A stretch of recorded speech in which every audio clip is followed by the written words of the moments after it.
mañana. Le damos la bienvenida a la profesora Lorena Herrera, subdirectora de la Escuela de Enseñanza Especial del IFER, para conversar un poco sobre el uso adecuado del lenguaje inclusivo para una sociedad diversa. Es importante en primera instancia, para entrar en materia, conocer un poco sobre este término, a qué nos referimos con el mismo. Bienvenida, profesora. Bienvenida, profesora. Muy buenos días, gracias por la oportunidad a RPC, por esta entrevista y hablar de temas por el uso del lenguaje, el cual hace alusión a promover la participación de las personas con discapacidad en todas las esferas de su vida, incluyendo el trabajo. ¿Nos puede brindar algunos ejemplos sobre la manera adecuada, ¿no?, de utilizar este lenguaje inclusivo? Claro que sí, por supuesto. Este uso de varias estrategias y ellas pues forman parte de una estrategia de la Organización de las Naciones Unidas, y una de ellas es que lo más importante es la persona. La persona es lo primero, porque siempre cuando hablamos del tema de la discapacidad se habla de la discapacidad más, no de la persona. Para referirse a una persona que tiene por ejemplo, una persona ciega, siempre dicen el cieguito o el sordo o el paralítico, el manco, cuando en realidad es una persona. Entonces no podemos hablar de esa manera.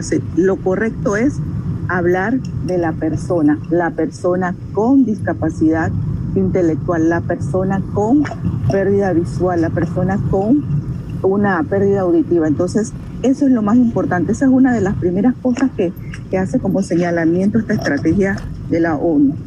Otra de las cosas que nos hace... Dígame. Sí, adelante. Sí, otra de las cosas que hace mención esto es evitar las etiquetas y los estereotipos, ¿sí? Porque la diversidad es parte de la vida, entonces nosotros tenemos que aprender a aceptar la diversidad como algo que es parte de nuestra vida, y no debemos tratar a las personas con discapacidad con un dramatismo exagerado, porque en realidad no es la discapacidad lo que queremos resaltar, son sus habilidades. Entonces se suele hablar de ellos como si fueran personas vulnerables. No son sinónimos la discapacidad con la vulnerabilidad. En algún momento de la vida, pues todos podemos ser vulnerables. Por ejemplo, si a mí me dejan en un medio donde yo no sé manejarme, un medio donde yo voy a ser presa de un robo, pues me voy a ser vulnerable. Entonces, no es que yo soy vulnerable porque yo nací vulnerable, no. Yo de repente llego a un medio que me hace vulnerable. Entonces, la discapacidad no es sinónimo de vulnerabilidad. Profesora, usted señalaba algo importante, y es que lo principal es la persona, pero la discapacidad. Haciendo énfasis en esto, si nos pudiera reiterar términos inadecuados o que debemos evitar utilizar al momento de referirnos a personas con discapacidad. Vuelvo y le reitero, como la persona es lo primero, cuando usted se va a referir a una persona que tiene una pérdida visual, usted puede hablar de el estudiante como que tiene una pérdida visual, más no referirse a él como si fuera un sordo, un paralítico, porque cuando usted se refiere a la persona, es decir, sin hacerle la observación de que es una persona o es un estudiante o es una mujer que tiene una discapacidad intelectual, o es un niño que tiene albinismo, o es un niño que tiene una dificultad en el aprendizaje, entonces estás haciendo alusión al... más no te estás refiriendo a su discapacidad como si fuese su sinónimo de presentación, porque no es el nombre, la discapacidad no es el nombre, esa persona tiene un nombre, pero también es importante preguntarles, porque a veces algunos suelen tener una manera en que ellos se sienten incómodos para que se dirijan a ellos. Entonces es importante preguntarle, porque la persona es capaz de elegir cómo quiere ser llamada. También conocer qué impacto tiene una persona con discapacidad al indicar que se refieren a ella de manera general, utilizando, por supuesto, adecuadamente el lenguaje inclusivo que tiene acaba de explicar. Exactamente, así mismo es. Y lo otro que también hace alusión a este lenguaje inclusivo es que Por ejemplo, hay expresiones que se dan en cuanto a las necesidades especiales y a los servicios especiales. Esto hace alusión a que la persona pues es incapaz de hacer algo. Entonces, el concepto correcto sería servicios adaptados para la persona y no hablar de servicios especiales, porque cuando tú hablas de algo especial, estás haciéndole sentir a la persona que es incapaz de hacer algo, ¿no? Entonces, por eso hablamos de servicios adaptados, más no de necesidades especiales ni servicios especiales.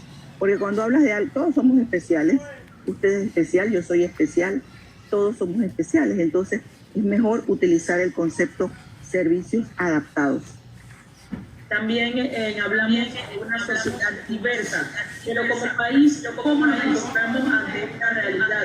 La sociedad conoce sobre el lenguaje inclusivo, lo aplica. Bueno, en realidad en el uso del lenguaje inclusivo, pues no se conoce mucho porque siempre tendemos a utilizar lo que se hace popular. El panameño común, hablando de nuestro país, hace uso de términos a veces por desconocimiento que hacen despectiva a la discapacidad. Entonces, precisamente por eso estamos en la mañana de hoy tratando de hacer un poquito de docencia en cuanto a este uso de ese lenguaje inclusivo, porque es importante que nosotros nos comuniquemos de forma apropiada en relación a este término que tiene que ver con la discapacidad. Precisamente otra cosa que quería señalarles es que la discapacidad no es una enfermedad. La discapacidad no es una enfermedad, la discapacidad es una condición. Sí, profesora, conocer específicamente en este tema de la docencia, realiza este tema de la docencia quizás de la mano con el gobierno para implementar el uso adecuado del lenguaje en el país. ¿Qué se hace como país? El lenguaje en el país. ¿Qué se hace como país? Bueno, como país, pues trabajamos haciendo capacitación, haciendo esto a través de las redes, haciendo toda la docencia para que las personas conozcan los conceptos, los términos, lo utilicen de forma apropiada para que se dirijan a ellos de forma apropiada. Entonces, esto lo hacemos a nivel nacional como institución y como país. Perfecto, entonces agradecemos a la profesora Lorena Herrera por acompañarnos esta mañana en el sistema matutino de RPC Radio. Ella es directora de la Escuela de Enseñanza Especial del IPER, conversando sobre el uso adecuado del lenguaje en RPC Radio, 7 de la mañana.